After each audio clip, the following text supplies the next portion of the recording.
ಶುಭೋದಯ, ನಮಸ್ಕಾರ, welcome to Yoyo Kannada. ಪ್ರತಿಯೊಬ್ಬ ಮಧ್ಯಮ ವರ್ಗದ ವ್ಯಕ್ತಿಗೂ ಒಂದು ಸ್ವಂತ ಮನೆ ಮಾಡಬೇಕು, ಲಕ್ಸುರಿ ಕಾರ್ ಖರೀದಿಸಬೇಕು ಅನ್ನೋ ದೊಡ್ಡ ಆಸೆ ಇರುತ್ತೆ. ಪೈಸೆ ಕೂಡಿಟ್ಟು ಸಾಲ ಗೀಲ ಮಾಡಿ ಈ ಆಸೆಗಳನ್ನು ಈಡೇರಿಸ್ಕೊಳ್ತಾರೆ. ಆದರೆ ವಿಪರ್ಯಾಸ ಅಂದ್ರೆ ತಾವು ಖರೀದಿಸಿರೋದು ದೊಡ್ಡ ಆಸ್ತಿ ಅಂತ ಅವರು ಸಂಭ್ರಮಿಸುತ್ತಾ ಇರುವಾಗಲೇ ಅದು ಅಸಲಿಗೆ ಅವರ ಜೇಬನ್ನ ಖಾಲಿ ಮಾಡುವ ಹೊಣೆಗಾರಿಕೆಯನ್ನ ಮಾಡಿರುತ್ತದೆ. ಯಾವ ವಸ್ತು ನಮಗೆ ಹಣ ತಂದುಕೊಡುತ್ತೋ ಅದು ಮಾತ್ರ ಆಸ್ತಿ. ಯಾವುದಕ್ಕೆ ನಾವು ಪದೇ ಹಣ ಸುರಿಬೇಕೋ ಅದು ಹೊಣೆಗಾರಿಕೆನೆ ಅಲ್ವೇ? ಹಾಗಾದ್ರೆ ಮಿಡ್ಲ್ ಕ್ಲಾಸ್ ಜನ ಆಸ್ತಿ ಅಂತ ನಂಬಿ ಮೋಸ ಹೋಗೋ ಈ 5 ವಿಷಯಗಳ ಬಗ್ಗೆ ನಾವಿಂದು ಮಾತಾಡೋಣ. ಶ್ರೀಮಂತರಾಗಲು ಪ್ರತಿಯೊಬ್ಬರು ಬಯಸ್ತಾರೆ, ಆದ್ರೆ ಅದರ ಹಿಂದೆ ಇರುವ ಸತ್ಯಗಳನ್ನ ತಿಳಿದುಕೊಂಡು ಜೀವನದಲ್ಲಿ ಮುನ್ನಡಿಬೇಕಾಗತ್ತೆ. ಮಧ್ಯಮ ವರ್ಗದವರ ಮೊದಲು ದೊಡ್ಡ ಕನಸೇ ಮನೆ.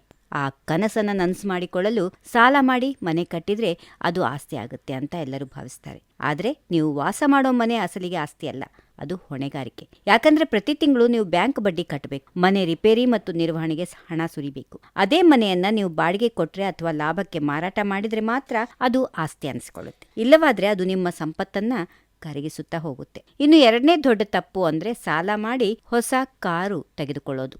ಕಾರು ಶೋರೂಮ್ನಿಂದ ಹೊರಬರುತ್ತಿದ್ದಂತೆ ಅದರ ಮೌಲ್ಯ ಕುಸಿಯುತ್ತಾ ಹೋಗುತ್ತದೆ. ಕಾರಿನಿಂದ ನಿಮಗೆ ಯಾವುದೇ ಆದಾಯ ಬರಲ್ಲ, ಬದಲಿಗೆ ಪೆಟ್ರೋಲ್, ಸರ್ವಿಸ್ ಮತ್ತು ವಿಮೆ ಅಂತ ನೀವೇ ಹಣ ಹೆಚ್ಚು ಖರ್ಚು ಮಾಡಬೇಕಾಗುತ್ತೆ. ಇನ್ನು ಭೂಮಿ ಮಾರಿ ಕಾರ್ ತರಬಹುದು, ಆದರೆ ಕಾರ್ ಮಾರಿ ಭೂಮಿ ತೆಗೆದುಕೊಳ್ಳೋಕೆ ಸಾಧ್ಯ ಆಗಲ್ಲ. ಹೀಗಾಗಿ ಕಾರು ನಿಮ್ಮ ಐಶ್ವರ್ಯ ಆರಾಮಿತನಕ್ಕೆ ಮಾತ್ರವೇ ಸೀಮಿತ ಹೊರತು ಅದು ನಿಮ್ಮನ್ನ ಶ್ರೀಮಂತರನ್ನಾಗಿ ಮಾಡೋದಿಲ್ಲ. ಇನ್ನು ಶಿಕ್ಷಣವನ್ನ ನಾವು ಆಸ್ತಿ ಅಂತ ಕರಿತೀವಿ. ಆದ್ರೆ ಭಾರಿ ಮೊತ್ತದ ಸಾಲ ಮಾಡಿ ಪಡೆಯುವ ಕೆಲವು ಪದವಿಗಳು ಸರಿಯಾದ ಕೆಲಸ ಸಿಗದಿದ್ರೆ ಅದು ಹೊಣೆಗಾರಿಕೆಯಾಗಿ ಬದಲಾಗುತ್ತವೆ. ಶಿಕ್ಷಣಕ್ಕಾಗಿ ಮಾಡಿದ ವೆಚ್ಚಕ್ಕಿಂತ ನಿಮ್ಮ ಗಳಿಕೆ ಹೆಚ್ಚಿರದಿದ್ದರೆ ಆ ಡಿಗ್ರಿ ನಿಮ್ಮ ಮೇಲೆ ಸಾಲದ ಹೊರೆಯನ್ನಷ್ಟೇ ಉಳಿಸುತ್ತದೆ. ಅದೇ ರೀತಿ ರಜಾ ದಿನಗಳಿಗೆ ಮಾಡುವ ಟೈಮ್ ಶೇರ್ ಹೂಡಿಕೆಗಳು ಕೂಡ ಮುಂಗಡ ಹಣ ಮತ್ತು ವಾರ್ಷಿಕ ಶುಲ್ಕಗಳ ಮೂಲಕ ನಿಮ್ಮ ಹಣವನ್ನ ವ್ಯಯ ಮಾಡುತ್ತವೆ ಹೊರತು ಲಾಭ ನೀಡೋದಿಲ್ಲ. ಮುಖ್ಯವಾಗಿ ಮಧ್ಯಮದವರು ಹೆಚ್ಚಾಗಿ ಇಷ್ಟಪಡೋದು ಸಂಪೂರ್ಣ ಜೀವ ವಿಮೆ ಅಥವಾ ಎಂಡೋಮೆಂಟ್ ಪಾಲಿಸಿಗಳನ್ನ. ಇದು ಸುರಕ್ಷತೆ ನೀಡಿದ್ರೂ ಹೂಡಿಕೆಯ ದೃಷ್ಟಿಯಿಂದ ಲಾಭದಾಯಕವಲ್ಲ.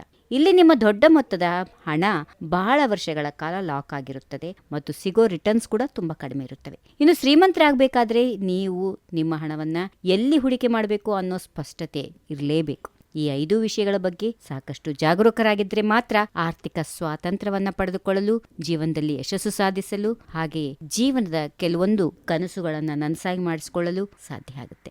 If you like this video, ಬೇಗ ಲೈಕ್ ಮಾಡಿ, ಕಾಮೆಂಟ್ ಮಾಡಿ, ಶೇರ್ ಮಾಡಿ ಹಾಗೂ ಯೋಯೋ ಟಿವಿ ಕನ್ನಡವನ್ನು ಸಬ್ಸ್ಕ್ರೈಬ್ ಮಾಡಿ.